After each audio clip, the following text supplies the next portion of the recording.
Alaska. We're in the Bethany neighborhood. It's a lovely older area of Lincoln, and we're just putzing along here as we get ready to. Is that what we're doing? Well, yeah, we're getting ready to have more people join us. It was just wonderful. Very soon. Sunday morning we had several people in the sanctuary. Yes. It was wonderful to have people in the sanctuary again. We're so grateful. Smile. And to namaste with them, to greet them, and we greet you. We know that you are there with us now or even in the future, since we are recorded.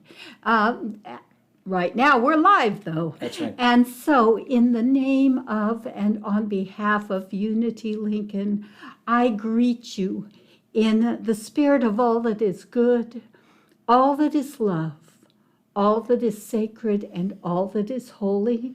And I receive, along with Unity Lincoln, everyone in the name of acceptance and joy and peace. Yes. We celebrate life together. We celebrate joy together, and we absolutely love people. And so we are hoping to open our doors very soon and to be getting together. Actually, we get together this coming Sunday afternoon at 2:00, and we welcome you. We're having our annual business meeting, which we usually have in January. Yes. And we decided a few months ago that maybe it was better to wait until it got a little warmer and have it outside. Yes. Of course, now with the restrictions lifting, we could have had it inside. Maybe. But I think people are a little shy. People still feel more comfortable in an outside surrounding. Yeah. And so we have a beautiful garden area. And it should just be lovely and perfect. And I'm looking forward to seeing everybody live. You know what? Before we get into tonight's lesson, we've got something special for you. Yeah, let's. This is a Janice Sanfield song. So. Cool.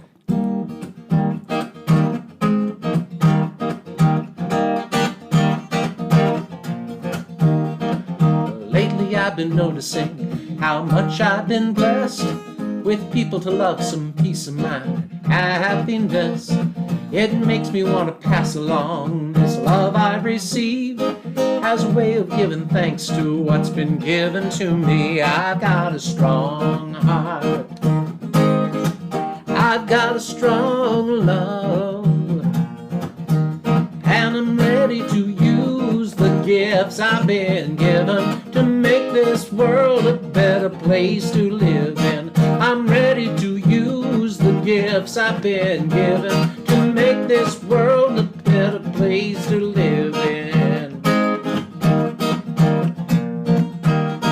I used to have a lust for know that borders on greed, till I looked around and saw that I had more than I need.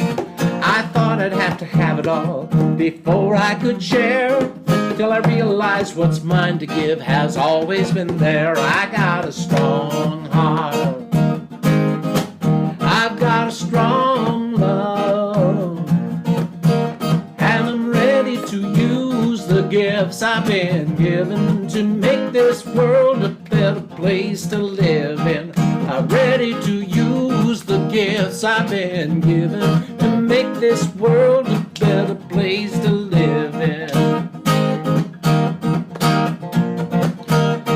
I may not make a difference that the whole world can see, but if I can show more kindness, that's what matters to me.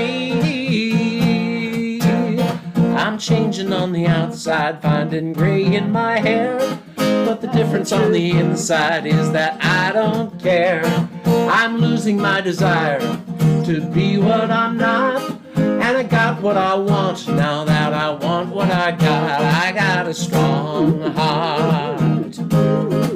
I got a strong love, and I'm ready to use the gifts I've been given to make this world a better place to live in.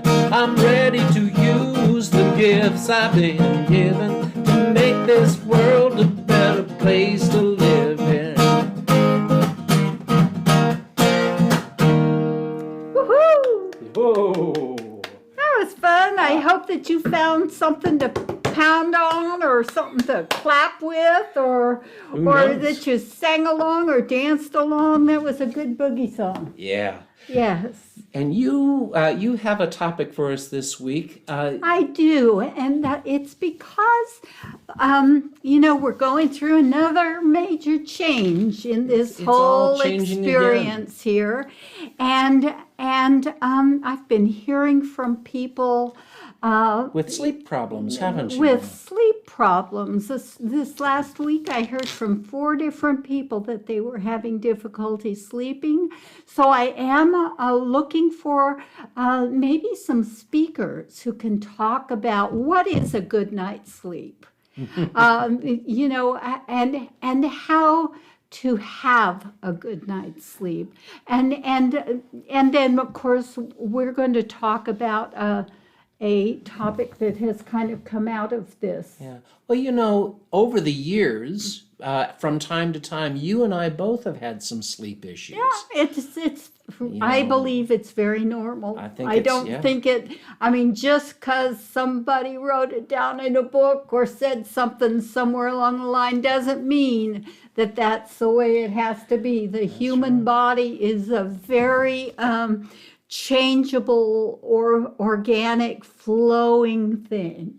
Yeah, and a few years ago specifically, I was working a great deal, and the work was pretty darn stressful, and I was having a hard time sleeping. But going way back into my childhood, I can remember having what I later called insomnia from a relatively young age, from way too young to be worrying about words like insomnia. Well, but again, the definition of stress is change. Yeah.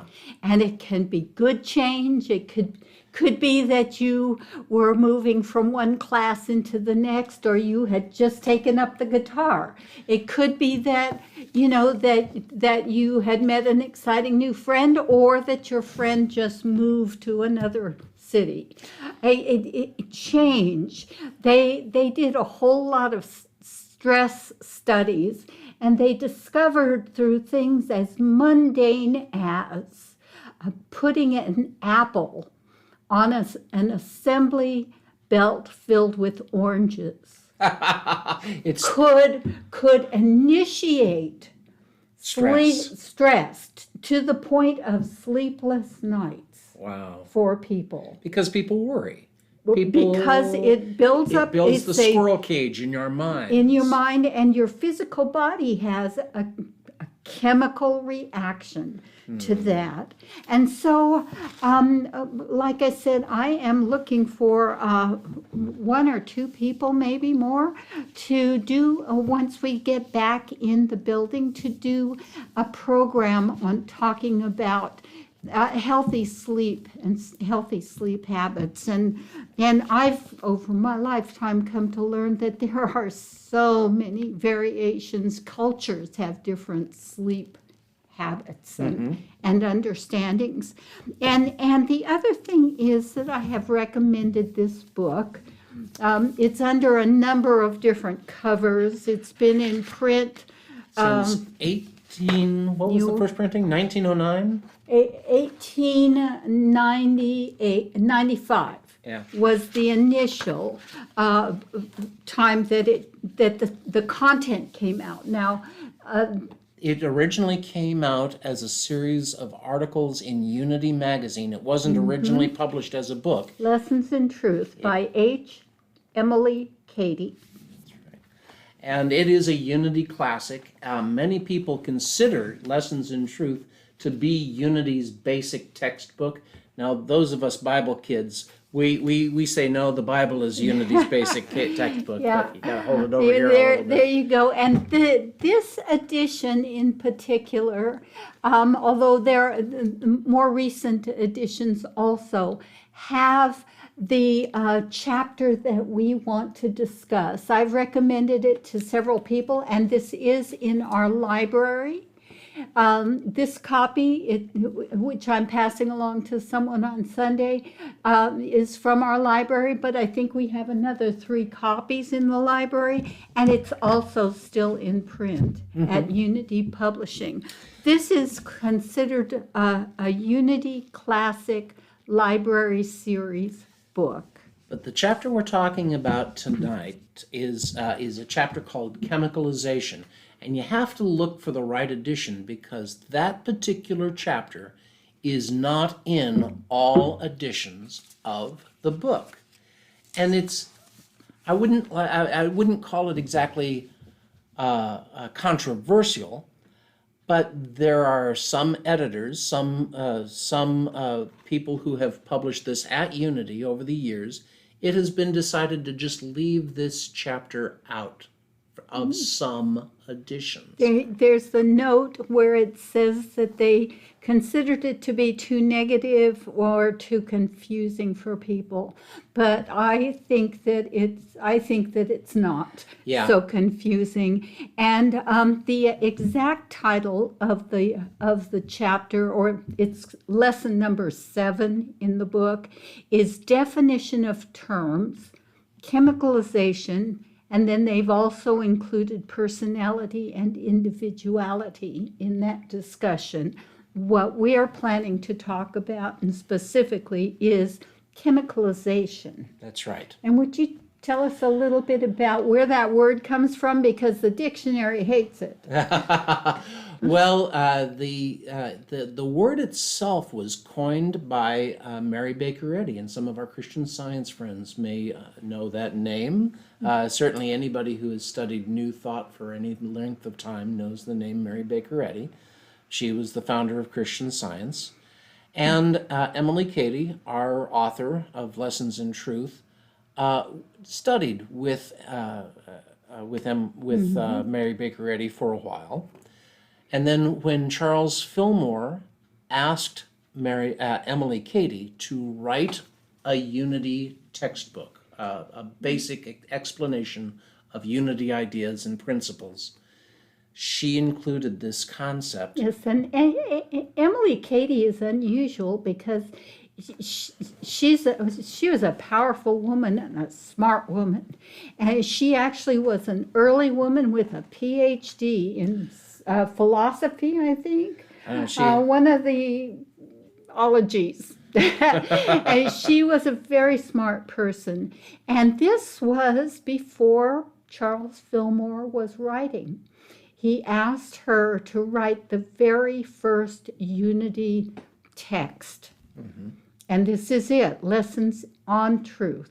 Lessons in Truth. In Truth. Okay, that's somewhere else in the book it says on, which is where I picked that up. Chemicalization, the basic idea is that as we learn and grow in our metaphysics, in our truth study, in our way of perceiving the world, Unity has a very positive outlook on life, and we seek to rise ourselves above our own level of consciousness. When we raise our consciousness, supposedly, at least in theory, things happen. Things get better. Our life gets better.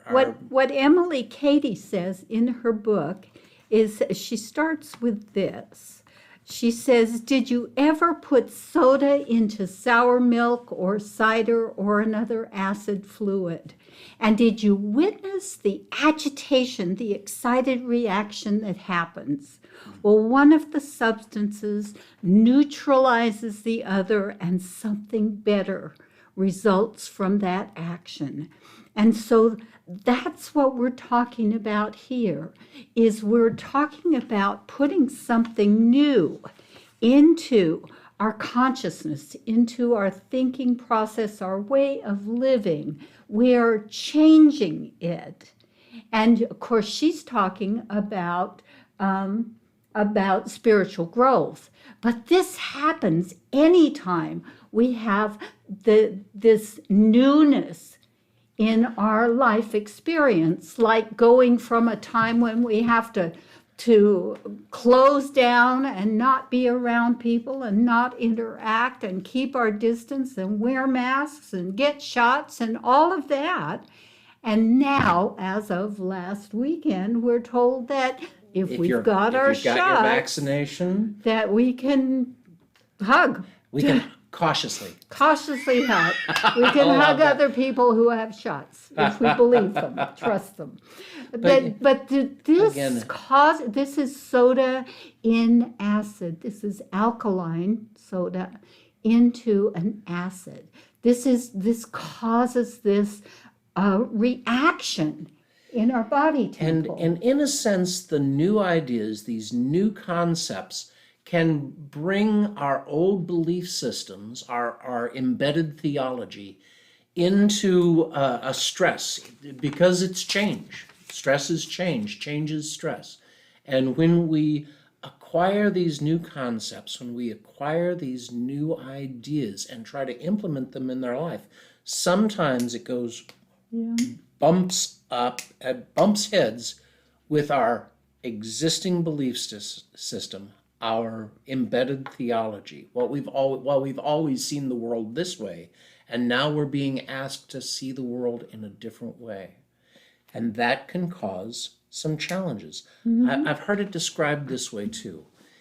If I had a glass, I've got a mug here.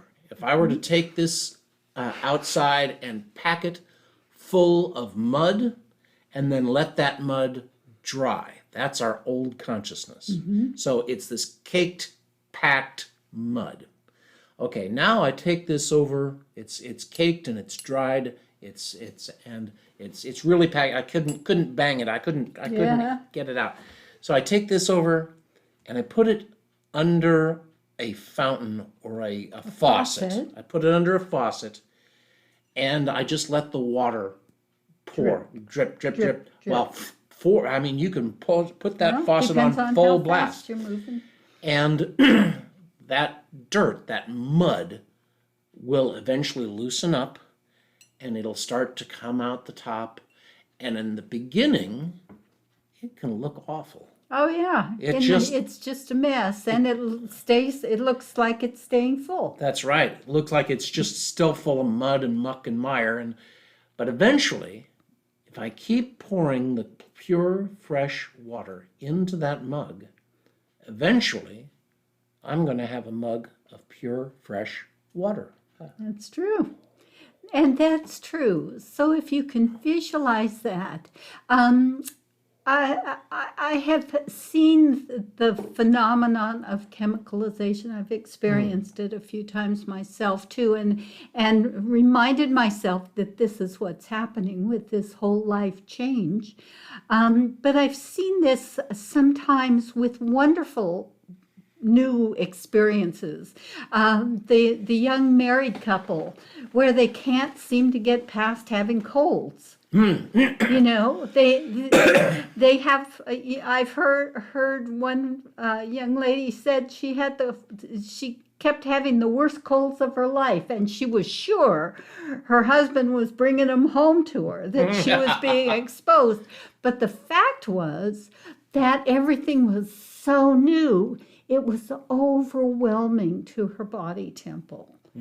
And you know, to work it through, to do what you have to do, to balance yourself, to heal yourself, spend a little time alone, not go into blame, just to realize that this is part of the changing nature of life. And even the good things, having the new baby in the family, that's a classic. That's a classic. Well, and the example where the newlyweds were catching colds, and that's a really good example because chemicalization can manifest itself in a number of different ways. One way, it isn't the only way this can manifest, but one way it can manifest is that there is some sort of effect in the body. There's an ache, a pain, a cold, a fever, some sort of, something Yep. that happens in the body. A few years ago, I was really going through a great deal of change myself. Well, and we did. And we did. We went through a heck of a lot of change. And I developed a severe pain in my back and my neck, and eventually it just shot down my arm. My left arm was almost paralyzed through the pain. I had no strength in my left arm, which is real difficult for a guitar player, by the way. No strength in my left arm, and there was this numbness and this intense pain. And I really worked, with this concept, with chemicalization. What am I holding on to? I was doing other things too. I was going for massage therapy, and I started seeing a chiropractor and a few other things. But I was also working on my consciousness. What was I holding on to in my consciousness? And, there were a few things. I had a few resentments, I had a few, I had some baggage that I was holding on to, and I needed to let that go. And it was causing me physical pain. Now, it doesn't always have to be physical pain. You can have a manifestation of chemicalization in your finances. Oh yeah, you can suddenly everything's going wrong. Oh yeah. I mean, that's kind of the classic, is that to realize or to have the feeling that everything is falling apart. Yeah. It can be at work. It can be in a romantic relationship.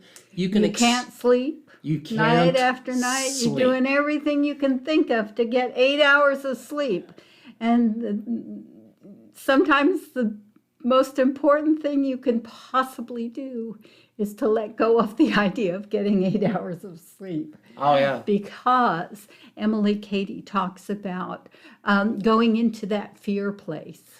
And that can be one of the most difficult things, is when you start manifesting these emotions, then you start manifesting And the bigger stuff. Yeah, it becomes when you begin to focus on the what's wrong, when you begin to focus on the problem. We've talked about this. This is a part of mental science. This is a part of metaphysics. When you focus on the problem, what you get is more problem. Blessed and multiplied, because that is the way our mind works. That is the way consciousness works. Whatever we focus on, we manifest. Whatever we think about, we bring about. There's a word, it's true with words, and our minds, in the beginning was the Word. And the Word was God. It's a creative tool in our universe, in our minds. It's how we're wired. And so our minds can do kind of a word play with us. Things like, I want. Now, it's something that I have to remind myself is to not say, I want. I can have clarity about details, but to repeat to myself, I want, means that I am going to be wanting, in need. I am expressing the word not having. Indicates lack. It indicates lack, exactly. And because we have desires, because, I desire more income, or I desire a loving relationship, or I desire a new car, or I desire, Much better wording. Yeah. Because what does the word desire mean? Of the Father. Desire. Of the Father. Of God. Of God. And like I said, our minds are wonderful at wordplay with us, aren't they? Oh, yes. Oh yes. So and the Any good metaphysician has really got to start watching their words. the thing that's exactly it. The thing is that the more aware we become, the more we learn, the more knowledge that we gain about metaphysics and spirituality and this entire world of experience and energy that we live in, the more responsible we have to be. Think about that. Yeah. We become responsible to the words that we say. And what does responsible mean? It just means ability to respond. We need to be able to answer for our choice of words, for our very thinking. And that is what consciousness is. We have to be able to answer to our own thinking. Check it out, check it out, work it through, analyze it, use all of our capacities, all of these amazing tools that we have to deal with and process the changes in our lives, the experiences in our lives. We have this capacity, and the way that we find peace of mind, is to claim it, name it, and claim it, and to work through all of these different things, the changes. And once again, the real reason that we experience chemicalization is the clash of ideas. We are trying to, as Jesus says, we're trying to put new wine into old wineskins. We're trying to sew, to patch an old garment with a new piece of cloth. It will tear. It will tear. And as that clash of ideas is what Emily Cady says. He says, there's been a clash between the old condition, which was based on falsehood, fear, and wrong ways of thinking. Now, it may have been the best you had at the time. That's right. So this isn't something to beat yourself up about. Give that wrong way of thinking the light touch. This is not about guilt, blame, or shame. This is about evolving, growing. Yeah. Think in terms of a way of thinking that no longer worked. It no longer worked. Right. Learning something better. And learning something better. Let me see. It was based on falsehood or old ways of thinking. And the new thought or the new truth that is entering into you. So those two ideas, those are clashing against one another. The old mortal is kicking vigorously against the truth. You feel discouragement or fear, a feeling such as one would have if caught at something disreputable. Oh, it almost feels dishonest. It feels ungenuine. Or what have I done to deserve this? Oh, that's another biggie. Yeah, you can go into that space. There's the idea that this can get into the whole blame and shame and things like that. The concept of guilt is that I have done a bad thing. The concept of shame is that I am bad, that I am wrong in some way. Not so much something that I've done, but a state of being. And many of us, I would say most of us, from time to time at certain points in our life, we have this sort of free-flowing shame around us. We feel like there's just something that's not quite right within us or about us. And when we first learn truth, when we first come into an understanding and expression of God's love and God's light and God's living vitality within us, allowing us to grow, allowing us to live a freer, fuller, more expansive life. Those concepts start butting heads. It's the alkaline and the acid. That's right. I think it's important to identify, to recognize when this experience is happening and clarify, find clarity. That's right. And people actually get into a chemicalization simply because the truth, we get a little bit impatient. I know I'm guilty of this. We get a little impatient because our truth principles aren't working as fast as we'd like. You mean, I've been studying prosperity principles for 3 whole years now. Why aren't I a millionaire? And You got a whole lifetime, honey. yeah, exactly. It's a matter of standing back and watching how God guides you each step along the way. We talked about that this Sunday. Make every step the next right step. Beautiful thought. Yeah. If we make every step the next right step and allow ourselves to be open and receptive, responsive, and obedient to God's presence and power within us, guiding us every step of the way, and life just keeps getting better and better and better. And it may not transform miraculously overnight. It's not instantaneous. Well, it's a process, and it's a cumulative process. That's right. Because we remind ourselves, God got me out of this.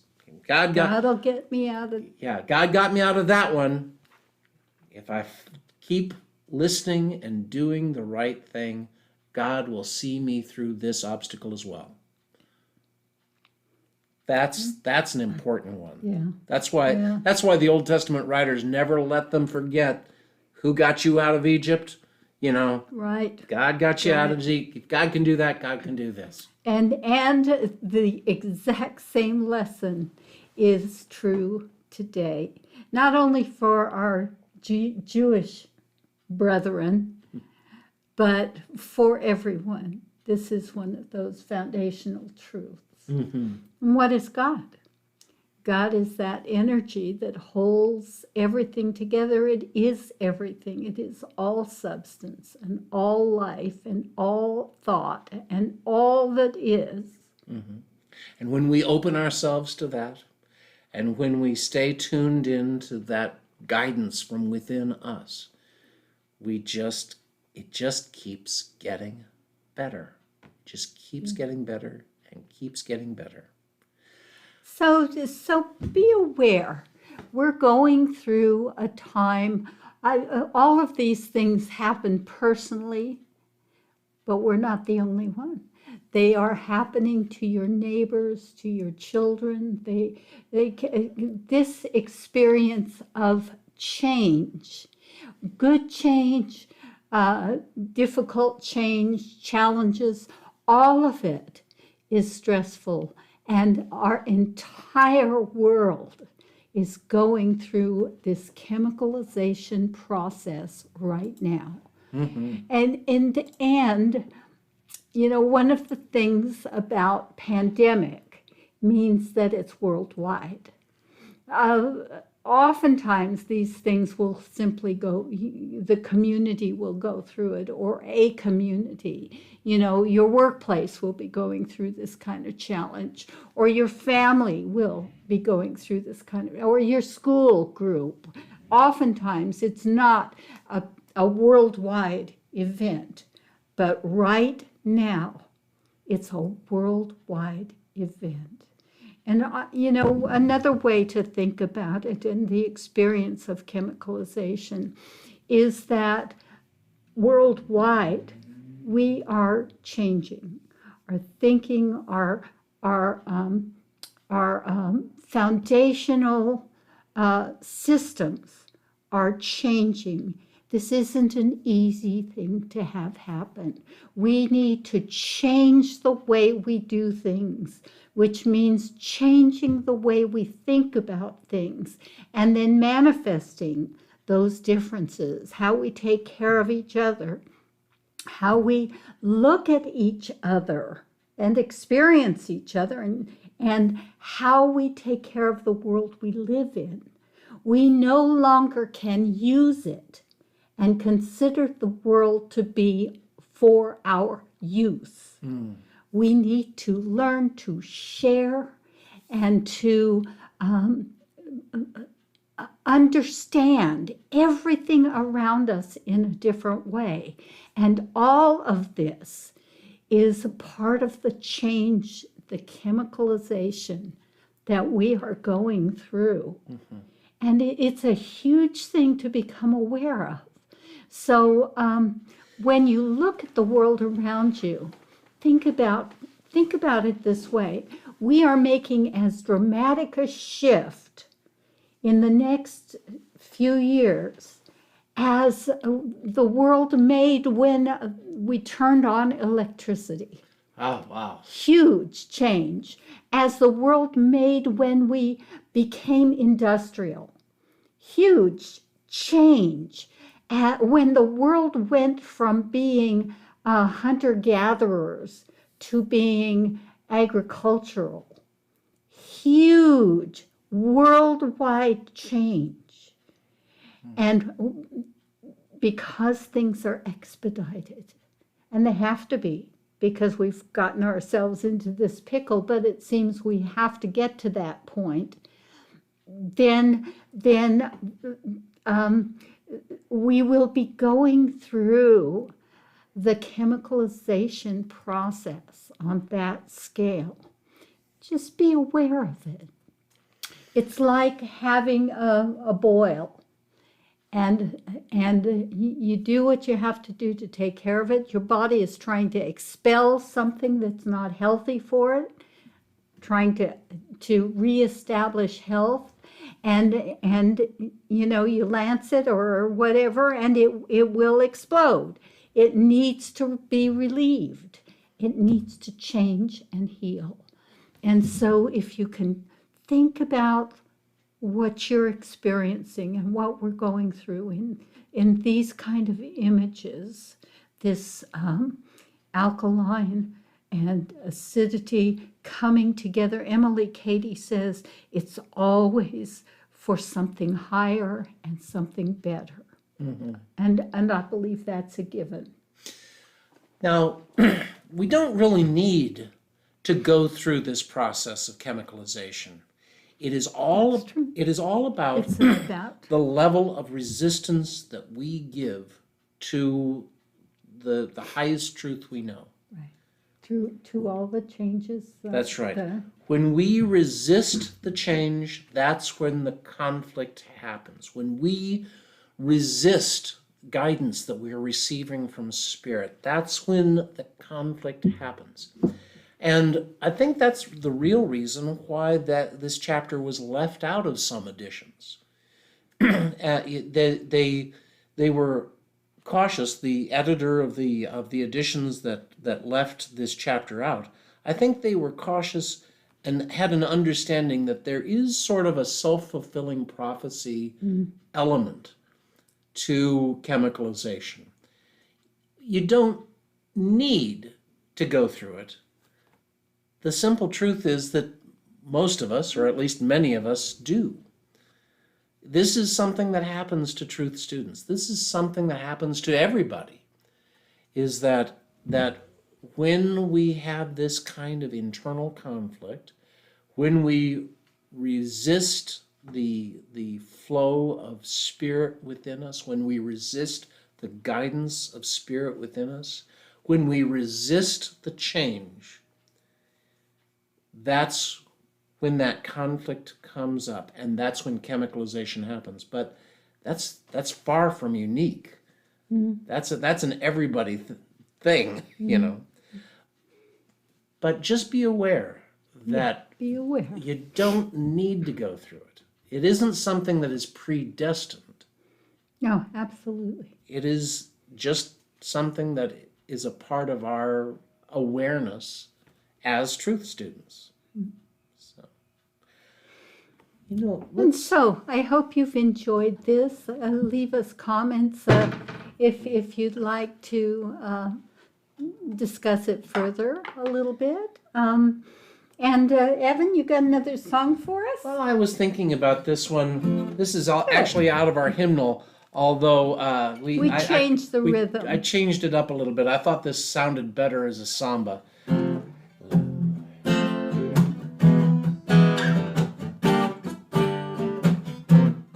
Let there be unity in all the world today. Let it be known that God alone can show the way. Let there be truth in all the hearts of men, for truth will set them free. Let there be peace on earth, and let it begin with me. Let there be unity in all the world today. Let there be love in everything I do and say. Yes, let there be unity. Let it last through eternity. And let there be unity in me. Let there be unity in all the world today. Let there be known that God alone can show the way. Let there be truth in all the hearts of men, for truth will set them free. Let there be peace on earth, and let it begin with me. Let there be unity in all the world today. Let there be love in everything I do and say. Yes, let there be unity. Let it last through eternity. And let there be unity in me. Cha-cha-cha. We haven't done that in many moons. Well, to be fair, every time I heard this sung in church, it was a dirge. Oh, it was a dirge. I said, this is a great song, but man alive, you can't sing it that way. Yeah. Yep. And so, I have a couple of things I'd like to talk about.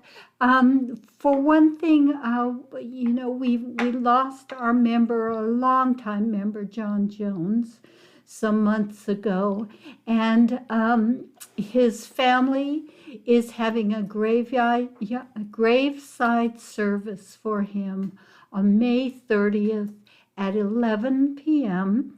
That's a Sunday, same time we're going to be serving in our Sunday service. So Evan and I won't be there because of that. However, it was the only time that they could get and that the whole family could come together. This is at Elmwood Cemetery at 11 a.m. again, May 30th. The graveside service is at 11 a.m. and that may be more personal. That may be No, really, it's not. It's okay. Everyone is invited. They would especially love to have any of his friends, his folks from the church to join. And then they're having a reception following from 1 to 4 at the Elmwood Community Center. And that'll be just an informal visit and check-in type thing. That's right. So this is the only service that they are having. The family said to make sure to invite people. So we are. It should be posted on our website, and it's in the Elmwood newspapers, etc.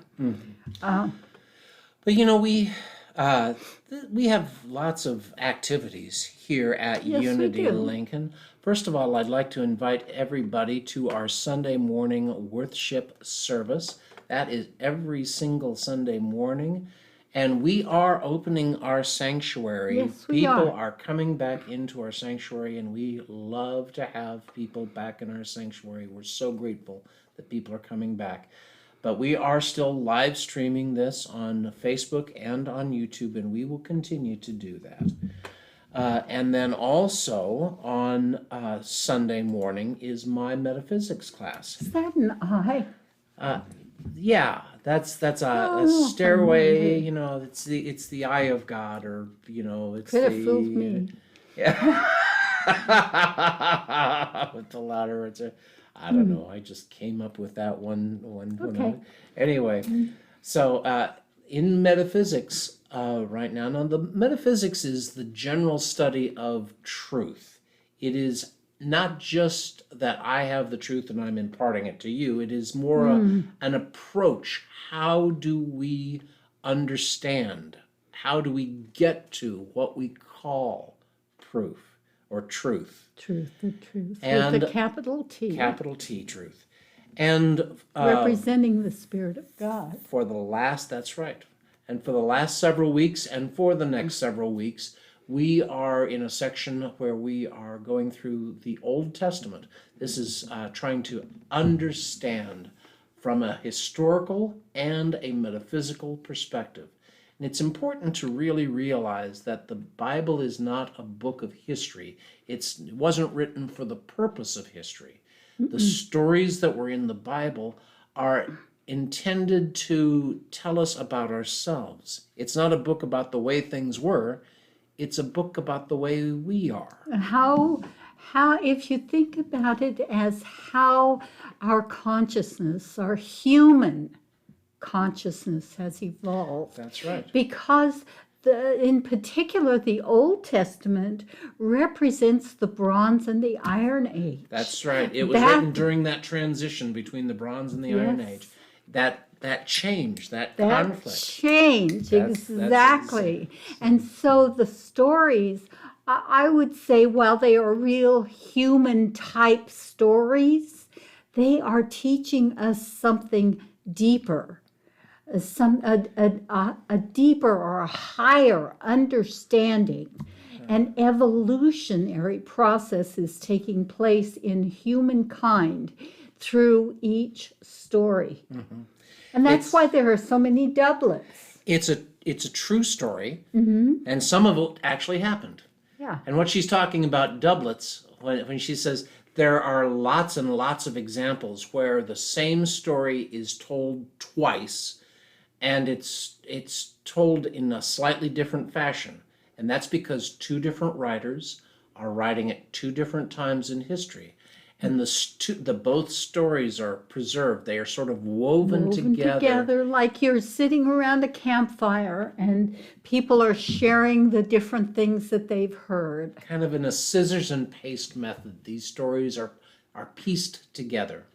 And when we put these stories into a historical context, we can get a better understanding of what they are actually trying to say. So it's not just about here's the Bible, believe this. It's more about discovering a belief system within yourself.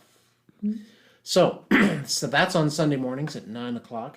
Also on Tuesday evenings, Adeline's Book Club. Adeline's friends gather together on Tuesday evening at 6:00. Now that class is on Zoom. So if you'd like to join Adeline and her friends, you need to contact the office at unitylincoln.org, and you can get the Zoom link for that. And you know what? Let's receive our love offering.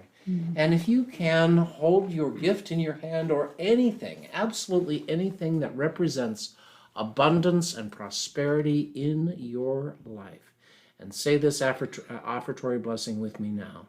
Divine love flowing through me blesses and multiplies all that I am, all that I have, all that I give, and all that I receive.